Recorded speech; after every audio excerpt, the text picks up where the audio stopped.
Hey guys, welcome back to this podcast. Um, I know it's been a while. It might not seem like it because of the uploads, but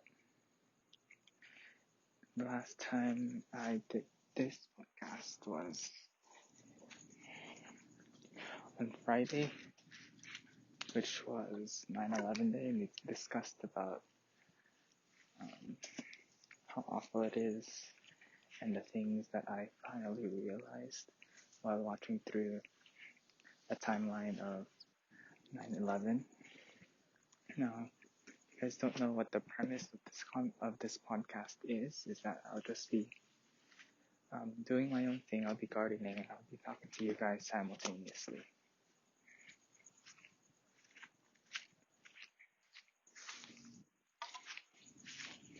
So if you hear some water streaming down or leaves, or if you hear wind or any cars, that's probably why. So now I've actually listed up.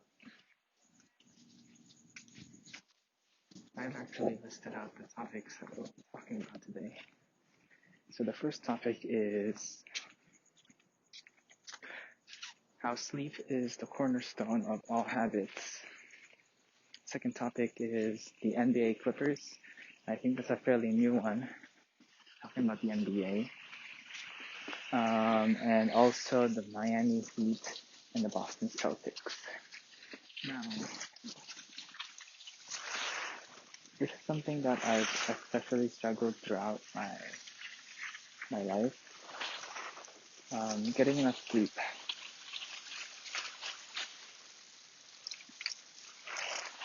Getting enough, you know what all the doctors and all the scientists say. 8 to 10 hours of sleep is recommended. And especially in high school where the work is so busy. You have extracurriculars, you have AP classes, you have grueling classes that take more than an hour's worth of homework. You don't necessarily get 8 to 10 hours of sleep. And what's even more stressing is that you'd be lucky to get 8 to 10 hours of sleep, actually. Especially in today's world, you have to get a 1500 on the SAT. You have to study for the SAT. You have to be in a lot of leadership positions. You have to, I don't know, cure cancer or something just to get into a good college. And I think that's honestly ridiculous. But even though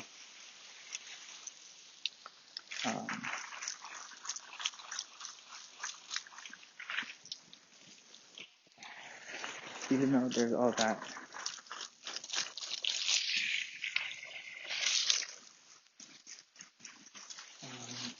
the most important thing in life, other than your health, or even for yourself at least,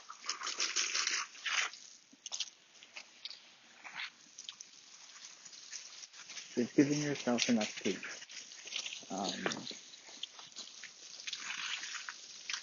Sleep is the most important thing. It's how much sleep you get determines how your day will be. If you get 3 hours of sleep, you will be moody. You will be frustrated and irritated the next day. And that makes sense. Now, what's even more concerning is when you're trying to build a habit, a morning habit. Every morning, you do a specific routine every morning. And let's say you want to wake up. You want to wake up at 6:30 to exercise, and what if you sleep at 1? Then that ultimately, you might not wake up at 6:30.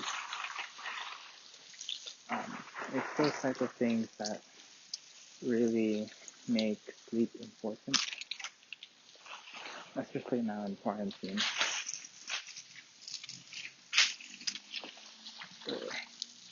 It's so much more easier to create a habit and create a routine now, especially when you're just inside.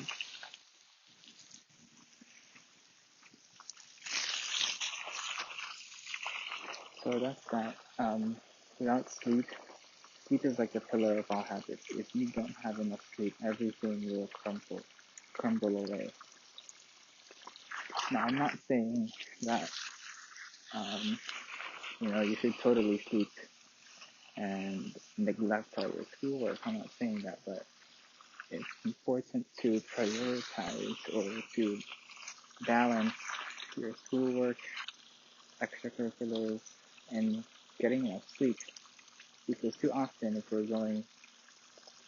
planning our day, we have this to-do list in our head. We don't often think, oh, I'm gonna go sleep at this time. We just say, oh, I'm gonna do my math homework, I'm gonna do my English homework, and I'm gonna do my physics homework. But we never actually say, I'm going to sleep at this time.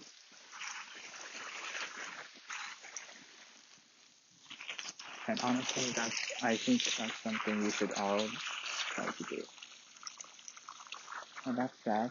Let's talk about the NBA. The Los Angeles Clippers.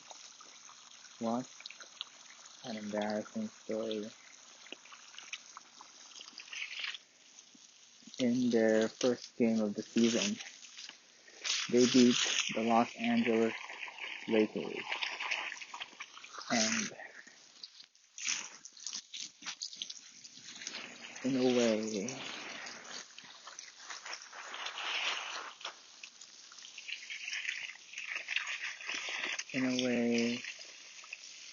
by the Clippers getting that win over the Los Angeles Lakers in the first game of the season, that gave them a sense of arrogance and overconfidence. I don't know if their work ethic wasn't good over the quarantine or the break, or it was just a terrible coaching staff. But I've seen plenty of people call it stock servers now, and honestly, it's just a Clippers curse. The fact that they could not win a single game to bail them out of that series, letting Denver win, and letting them come back from another 3-1 series. And ultimately, and honestly, I believe this will be when people talk about LeBron versus Kawhi Leonard. And I know recency bias will also play into this. But this will be one of the first things people talk about in that debate. The fact that both Paul George and Kawhi Leonard combined did not have the same amount of points as Jamal Murray is disappointing. And quite frankly embarrassing. It's honestly quite embarrassing how you let a tired team who just went against the Utah Jazz in a Game 7, you let them beat you. And honestly, I don't know where the Clippers will go on from here. They basically wasted their future, all of their picks and all of their draft picks in order to get Paul George and Kawhi Leonard.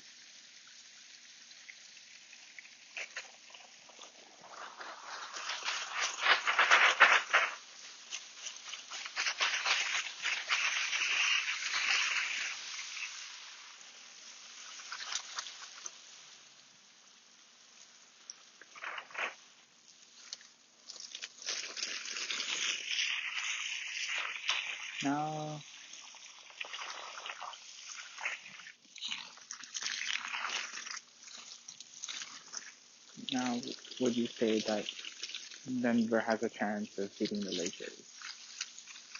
And to be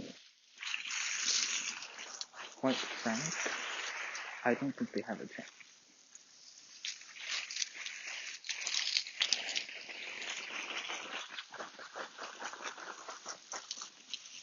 I know there isn't uh, home court advantage anymore, which, you know, if the Clippers, or rather if the Lakers would have had, would have been tremendous in setting up their motivation, their guys. I still don't think that the Denver Nuggets have what it takes to beat LeBron James, Anthony Davis, Rajon Rondo, playoff Rondo, and especially with their consistency and with Kyle Kuzma or with Danny Green, the off chance that they step up. I think that's what makes it. That's what makes the Nuggets' chance decrease at winning the Western Conference Finals. And you also have to think about it this way. The Denver Nuggets have played 14 games in the playoffs. 14 days of a game, rest, game, rest. Now that's tiring. And I know they're athletes, that's what they're supposed to go through. But sustaining that level of play for long periods of time.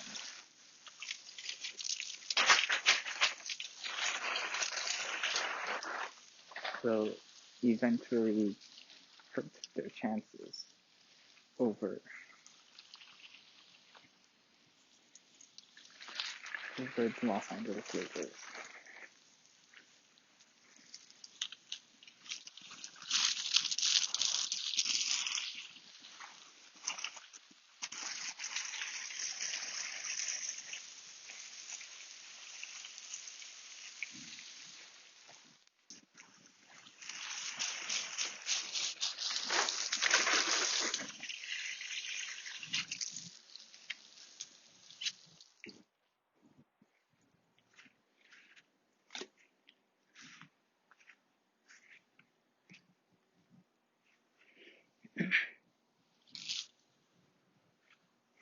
Yeah. In retrospective, I think it's more about the Clippers losing than the Nuggets winning. Even I give credit to the Nuggets, of course, that they won against back to back.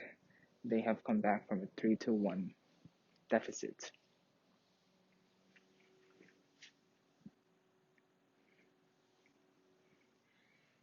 But it's so embarrassing that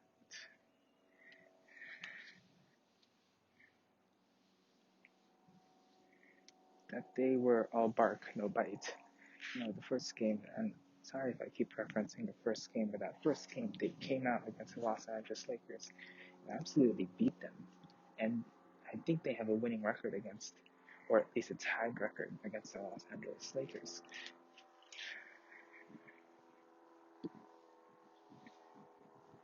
In Pat Beverly, there's this one quote that's going around the internet right now, right? Pat Beverly.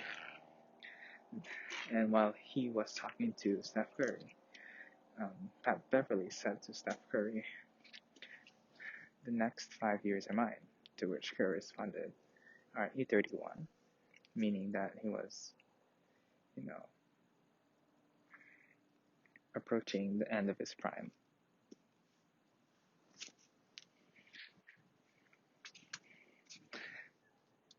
And honestly, that's all I have to say for this podcast. Sorry we never got to Miami and Boston, but that blocked from Adebayo. And yeah, Miami has a great future. So does OKC, who has all the Clippers fixed. They also have a wonderful future, especially with CP3 at the helm.